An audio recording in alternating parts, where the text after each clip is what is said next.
好, welcome to my channel. So this is an introduction to my channel, Random Things with Views, and I just want to introduce myself to everyone, who I am, what this channel is all about. My name is Ji, I'm Chinese. I know a lot of Chinese people get themselves an English name when they come to the US, but personally I like my original name, but unfortunately it's a little bit difficult to pronounce. It begins with the letter Z, so I just go by Z. On that note, all of my videos will be available in both English and Chinese subtitles. So you can click the CC button down there on the YouTube page and find those subtitles.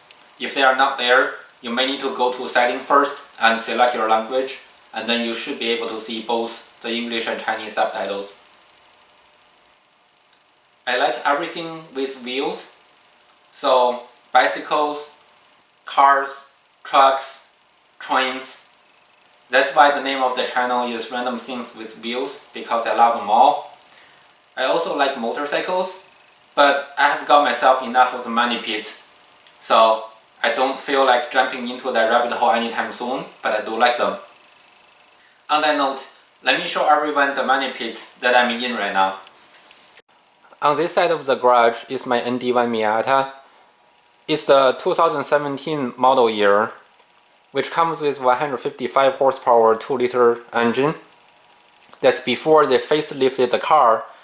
After the facelift, it's bumped up to 180 horsepower, which is called the ND2. I bought the car new. It's my favorite car so far. For some people, a convertible may not be very practical. You know, it's a small car, it doesn't even have a glove box. And if you live in colder climates, you probably won't be able to drive in the winter. But for now, it's working perfectly fine, and I can't stop driving that car. I go to track days and autocrosses with the car. I don't have any modification on the car. I'm not planning any modification for that car either. It's very balanced from the factory. It's not the fastest car on the track, but it's a ton of fun. On the other side of the garage is my E91 wagon. It's a 2011 BMW 328i wagon with all-wheel drive. I bought the car because I love wagons, mainly because they are rare, which makes them cool. And I chose the BMW because it's a rear-wheel drive biased architecture. I know there are other models with rear-wheel drive biased wagons, but I chose the BMW because of the aftermarket support, since I am planning mods on the car. Speaking of the mods, I have done a few preemptive maintenance on the car, so I changed the valve cover gasket and the water pump, and I also upgraded the intake manifold to a 330i intake manifold. It is on stock wheels right now. I am planning aftermarket wheels, suspension, and exhaust for the car. I know it sounds weird, because my track car is a stock car and my everyday car is a modified car, but that's my plan. Now turning around, as you can see, I got a few bikes as well. The one on the left is a hardtail mountain bike for my wife. It's just an entry-level bike, and honestly speaking, we don't ride it too often. The one in the middle is my hardtail. It's an old bike, so I got the frame used in 2012, and with that I got used wheels, used transmission, and used brakes and everything. At that time I was still in China. I rode the bike basically everywhere. I rode around the Hainan Island once. The Hainan Island is the southernmost island in China.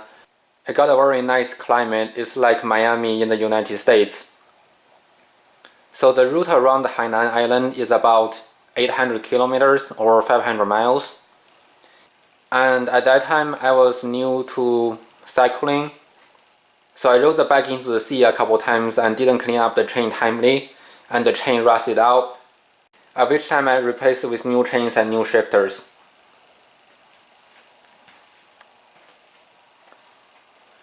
So the shifter on it now is a older model Dior shifter.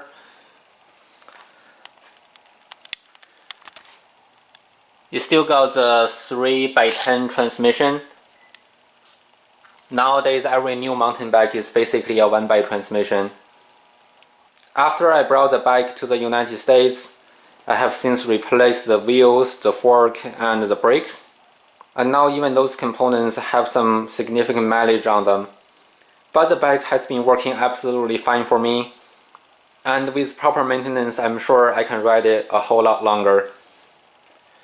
The last bike on the right is my road bike. The model is a Canyon Indoor Race. It's basically the least expensive model in their lineup with a carbon frame. And now tucked in this corner is my wife's e-bike. It's again made by Liv. Out of the factory is much more commuter oriented. It's got a mudguard, a cargo rack, and a kickstand. The kickstand is still there, but the mudguard and the cargo rack has been removed by me. I also replaced the tires with slightly slicker tubeless tires because I found out the e-bike is so heavy, the regular tubed tires gets punctured very easily. And the crazy water bottle setup you see here is because I found out the size S frame cannot accommodate 2 water bottles, so I relocated them here. And I also did this crazy bracket for the tail light. I'm not very satisfied with those. I think it can be a lot cleaner, but for now that is my setup. So that's a quick tour around my garage. That's my favorite place in my home. I'm kind of a jack of all trades, master of none. So on the bicycle side, I love cycling, but I'm not the most skilled rider. I can't do jumps and manuals on my mountain bike. I actually tried. I fell down the bike and hurt myself pretty bad. That's the main reason which prompted me to buy this road bike. I've also fallen on the road bike as well, but not hurting myself as bad in the process. When I go out with friends, I can definitely keep up with them, but I'm definitely not the fastest rider in the world either. On the car side, even though I go to track days and autocrosses, I'm typically the slowest among all the drivers. But I just enjoy driving, so that's the most important. Enjoy driving, be safe. We are not professional drivers, so we are not chasing after crazy lap times. But I definitely have a lot to improve on. And on the car modification side, I'm starting with bolt-on modifications, not doing anything crazy either. So if someone wanted to see me building a M wagon, that probably won't happen anytime soon. And lastly, we haven't even talked about trains. So I love trains. A good part of my education is actually on railroads. And I chose that as my study area just because I love trains. So I have some good knowledge about trains, like how the locomotive works, how the railroad tracks are designed, how the railroad signal works. But I won't call myself a rail fan. I probably won't even be able to tell apart a Evolution series and the AC series locomotive, just as an example. As for the contents of this channel, as the name suggests, I'll probably divide the videos up between bikes, cars, and trains. The car contents will probably come first because I am actively working on my cars. The bike series will probably be a vlog format, documenting me going to places, maybe do some general maintenance on my bikes. The trains, I'm currently not so sure about. I don't think it makes sense for me to basically dig up all my lecture materials from back there and do a Railroad 101 on this channel.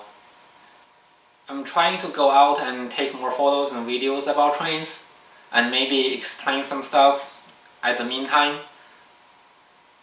At this moment, I'm not very sure about what I'm gonna do about trains, but I will have some contents up in the channel eventually. So lastly, this will probably be the time that everyone asks you to subscribe and hit the notification bell.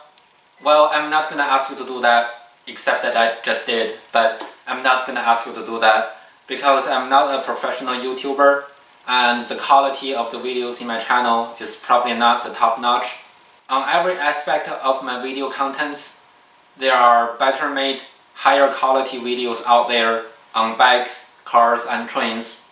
and those videos probably deserve a lot more than what I do here. But if you find the jack of all trades, master of none approach is more approachable, then you are definitely welcome to subscribe to my channel and hit the notification bell. That's it. Until next time, 再见。